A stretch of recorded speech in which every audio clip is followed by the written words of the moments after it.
Geography by Desraj Chaudhary YouTube channel पर आपका हार्दिक स्वागत है, अभिनंदन है। हम बात कर रहे हैं राजस्थान की और राजस्थान में जलवायु को प्रभावित करने वाले कारकों की।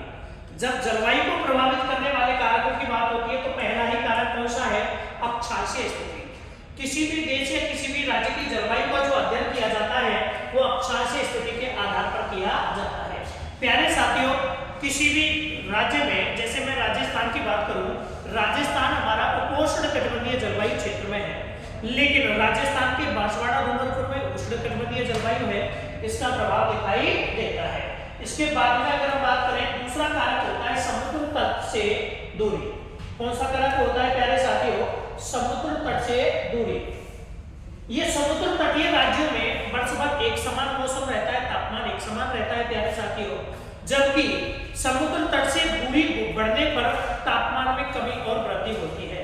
राजस्थान से समुद्र तट अधिक दूर है, 600, 700, 500 किलोमीटर दूरी होने के कारण राजस्थान में सबसे ज्यादा गर्मियों में गर्मी पड़ेगी और सर्दियों में अधिक सर्दी पड़ती है। समुद्र तट से ऊंचाई, तीसरा कारक बहुत महत्वपूर्ण है। जैसे जैसे समुद्र तट से ऊंचाई बढ़ेगी प्यारे साथियों, तापमान में वृद्धि होगी या कमी होगी तो कमी होती है। 165 मीटर की ऊंचाई पर तापमान में 1 डिग्री सेल्सियस तापमान कम होगा और 1 किलोमीटर की ऊंचाई पर 6.5 डिग्री सेल्सियस तापमान कम होगा। आपको पता है उच्च आवाज, पर्वत, पठार, नदी, झील, तालाब जो पाए जाते हैं वो पर्वत, पठार इत्यादि भी किसी भी राज्य की जलवायु को, किसी भी देश की जलवायु को प्रभावित करते हैं। इसके बाद पवनों की दिशा। पवनें क्या होती है? 2 प्रकार की समीर होती है, एक स्थल समीर और एक जल समीर। जो पवनें जल से स्थल की ओर आएंगी उनमें आर्द्रता होगी और जो पवनें स्थल से जल की ओर चलेंगी वो शुष्क होंगी। तो ये पवनें भी किसी भी देश की, किसी भी राज्य की जलवायु को प्रभावित करती हैं।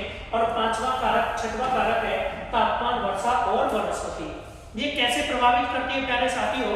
जहां पर तापमान उच्च होगा और वनस्पति उच्च होगी तो वहां वर्षा भी उच्च होगी, अधिक वर्षा होगी। जबकि वनस्पति कम होगी प्यारे साथियों तो वर्षा भी कम प्राप्त होगी। पश्चिमी राजस्थान में तापमान उच्च है प्यारे साथियों, लेकिन वनस्पति कम है, इस कारण वर्षा भी कम प्राप्त होती है। तो ऐसी ही वीडियो पढ़ने के लिए, ऐसी क्लासें लेने के लिए आप लोग regular geography by Desraj Chaudhary YouTube channel को सब्सक्राइब कीजिए। धन्यवाद, नमस्कार, जय हिंद, जय भारत।